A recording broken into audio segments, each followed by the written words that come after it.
चौधरी जिंदाबाद, जिंदाबाद जिंदाबाद, नरेंद्र मोदी जिंदाबाद, जिंदाबाद जिंदाबाद, नीतीश कुमार जिंदाबाद, जिंदाबाद जिंदाबाद, दीपक भैया जिंदाबाद, जिंदाबाद जिंदाबाद, दीपक भैया जिंदाबाद, जिंदाबाद जिंदाबाद, अशोक चौधरी जिंदाबाद, जिंदाबाद जिंदाबाद, अशोक चौधरी जिंदाबाद, जिंदाबाद। और 10 साल बहुत ज्यादा हो जाएगा कि वो निरंकुश हो जाएगा और फिर जनता का शोषण करने लगेगा। इसीलिए ये लोकतंत्र का महापर्व और लोकतंत्र के महापर्व में विकास ही सबका बड़ा आधार है। हम जात के नाम पर वोट देते हैं, कहीं धर्म के नाम पर कहीं वोट हो जाता है। लोकतंत्र कभी नहीं सिखाता है। लोकतंत्र सिखाता है कि जो भी व्यक्ति आपकी पार्टी, जिस पार्टी को आप ताकत देना चाहते हैं, जिस नेता को आप ताकत देना चाहते हैं, उसकी नीयत क्या है। जरूर गुजारिश करेंगे कि भाई आए हैं बहुत दूर से और ये सब लोगों का जो भी शिकायत है मंत्री जी दूर भी किए हैं, तो हम आपके बीच के हम बेटा हैं, भाई हैं। हर लगता है कि महीना में 2 बार आते हैं। जितेंद्र भाई का इतना प्यार मिला हुआ है, इनके पिताजी हैं। यहाँ हमारा कोई जात का नहीं, मेरा इंसानियत के नाते इस घर से मेरा रिश्ता है, इस गाँव से रिश्ता है। और इसके चलते आज देखिए मंत्री जी के लिए काफी संख्या में लोग जुड़े हुए हैं। तो हम अब मंत्री जी को देते हैं, आप लोग सुनिए। और ये जरूर कहेंगे कि इस बार जैसे मेरे चुनाव में ये सब लोग कहता है कि भाई देखिए सरवरपुर में ज्यादा होते हुए यहाँ बहुत ग्रामीण विकास मंत्री माननीय अशोक चौधरी जी को तालियों के साथ, जोरदार गड़गड़ाहट के साथ इनका अभिनंदन करें, स्वागत करें। आज नमस्कार दोस्तों, एक बार फिर से आपका स्वागत है हमारे Hindi news channel news 555 days में। और दोस्तों, आपने देखा कि 5 चरण के चुनाव बिहार में समाप्त हो चुके हैं और 6ठे चरण के लिए भी चुनाव प्रचार अब थम चुके हैं। दोस्तों, अब महज 2 ही चरण के चुनाव पूरे बिहार में पर्याप्त शेष बचे हैं और देखा जा रहा है कि एनडीए इन 2 चरण के चुनाव के लिए अपनी एड़ी चोटी बिहार में झोंक चुकी है। जी हाँ मेरे दोस्तों, यही देखने में आ रहा है कि एनडीए सरकार ने अपनी पूरी ताकत बिहार में झोंक दी है।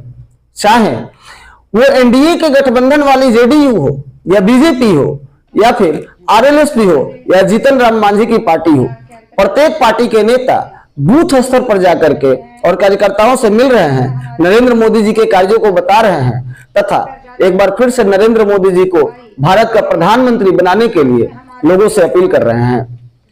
दोस्तों, आपको बताते चले कि मौजूदा समय में बिहार सरकार के ग्रामीण मंत्री माननीय अशोक चौधरी जी अरवल जिले के सरवरपुर गांव पहुंचे। दोस्तों, अशोक चौधरी जी के साथ विधानसभा बीजेपी के अरवल के पूर्व प्रत्याशी दीपक शर्मा और साथ में एमएलसी मनोरमा देवी भी मौजूद रही। दोस्तों, अशोक चौधरी जी ने सरवरपुर गांव में ग्रामीणों को संबोधित करते हुए नरेंद्र मोदी जी के द्वारा किए गए उत्कृष्ट कार्यों के बारे में जानकारी दी तथा उसके बाद उन्होंने जनमानस से अपील की कि एक बार फिर से प्रधानमंत्री के रूप में नरेंद्र मोदी जी को देश का नेता चुने तथा देश को आगे बढ़ने में अपनी सहभागिता तय करें। उसी के साथ साथ दीपक शर्मा जी ने भी ये बात कहा कि एक बार फिर से एनडीए को वोट दे और एनडीए की सरकार यदि राज्य और केंद्र दोनों में रहेगी तो बिहार वासियों का विकास होगा। उन्होंने नौकरी और रोजगार के मुद्दे पर भी बात करते हुए कहा कि एनडीए सरकार ने पीछे भी इस पर काम किया है और आगे भी इस पर काम करने के लिए वचनबद्ध है। यदि इस बार बिहार के लोग एक बार फिर से पूर्ण बहुमत के साथ एनडीए पर भरोसा जताते हैं तो हम बिहार के लोगों के पलायन को रोकने के लिए और विकास में के लिए वचनबद्ध हैं। दोस्तों, इसी के साथ आपको बताते चले कि वैशाली जो एक बार हॉट सीट के रूप में जानी जाती है, जहां से आईएनडीए गठबंधन के तरफ से आरजेडी के मुन्ना शुक्ला मैदान में है और बाहुबली छवि है, उनके खिलाफ बीजेपी की वीणा देवी मैदान में है। दोस्तों, वीणा देवी के समर्थन में चिराग पासवान जी ने वैशाली में रोड शो किया जिसमें लाखों लोगों का समर्थन और भीड़ देखा गया। दोस्तों, चिराग पासवान के साथ राष्ट्रीय लोक जनशक्ति पार्टी रामविलास के संसदीय बोर्ड अध्यक्ष हुलास पांडे जी भी इस रैली में शामिल रहे और लोगों का हौसला बढ़ाते हुए दिखे। दोस्तों, जैसा कि देखा जा रहा है कि वैशाली एक हॉट सीट के रूप में भी जानी जाती है और मुन्ना शुक्ला पुराने राजनीतिक रसूख वाले हैं और छवि बाहुबली की है। इसलिए दोस्तों एक बार फिर से एनडीए ने अपने सारे सीटों पर समीक्षा करते हुए और जिन सीटों के उम्मीदवार पर थोड़ा भी संशय दिख रहा है वहां अपने शीर्ष नेताओं को जनता के बीच में भेज रही है। दोस्तों ऐसा देखा जा रहा है कि बिहार के 2 ऐसे सीटें जहां से निर्दलीय उम्मीदवारों की काफी चर्चाएं हैं, जिसमें एक बक्सर से आईपीएस आनंद मिश्रा जो निर्दलीय उम्मीदवार हैं और दूसरे काराकाट से पवन सिंह जो भोजपुरी अभिनेता और लोक गायक भी हैं, जिनकी पॉपुलैरिटी बहुत चरम पर है और काराकाट में एक लोगों का हुजूम उनके पीछे भी दिख रहा है। दोस्तों आपको बता दें कि एनडीए ने ऐसे क्षेत्रों में एक बार फिर से प्रधानमंत्री नरेंद्र मोदी जी का कार्यक्रम रखा है और आपको बता दें कि 25 मई 2024 को बक्सर में भी प्रधानमंत्री चुनावी जनसभा को संबोधित करेंगे और उसके बाद काराकाट लोकसभा निर्वाचन में भी उपेंद्र कुशवाहा के पक्ष में लोगों से मतदान करने की अपील करेंगे। दोस्तों मीडिया ने जब प्रत्याशी काराकाट के लोकसभा प्रत्याशी उपेंद्र कुशवाहा से बात की तो उपेंद्र कुशवाहा ने कहा कि भारत के प्रधानमंत्री नरेंद्र मोदी जी से बड़ा स्टार और प्रचारक और लोगों का हितैषी कोई नहीं है और स्वयं नरेंद्र मोदी जी 25 मई 2024 को काराकाट विधानसभा के सुअरा हवाई अड्डा मैदान में आकर के और लोगों के बीच में खुद ही बात करेंगे और लोगों को संबोधित करेंगे।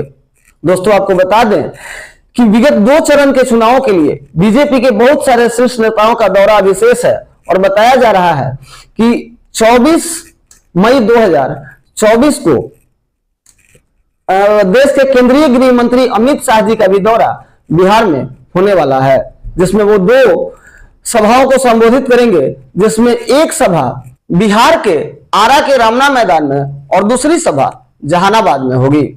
इसी के साथ आपको बताते चले कि दोस्तों बीजेपी के राष्ट्रीय अध्यक्ष जेपी नड्डा का भी 3 जगहों पर कार्यक्रम है जो कि 26 मई को होना है। दोस्तों आपको बता दें कि उनकी पहली सभा काराकाट लोकसभा क्षेत्र के दाऊदनगर में होगी, दूसरी सभा आरा लोकसभा क्षेत्र के शाहपुर में और तीसरी सभा नालंदा के बिहार शरीफ में होनी है।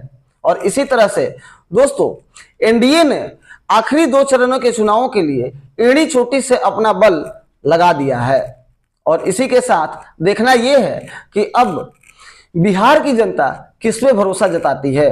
एक तरफ कांग्रेस और उसके साथ मिले जुले दलों के INDIA गठबंधन के सारे प्रत्याशी हैं, तो दूसरे तरफ एनडीए समर्थित बीजेपी और जदयू जैसे पार्टियों के प्रत्याशी हैं। अब देखना यह है कि बिहार की जनता किस पर भरोसा जताती है और किसको चुन करके सत्ता में पहुंचाती है। राकेश कुमार पांडे की report, news 555 days, Patna bureau. Rakesh Kumar Pande की report, news 555 days, Patna bureau.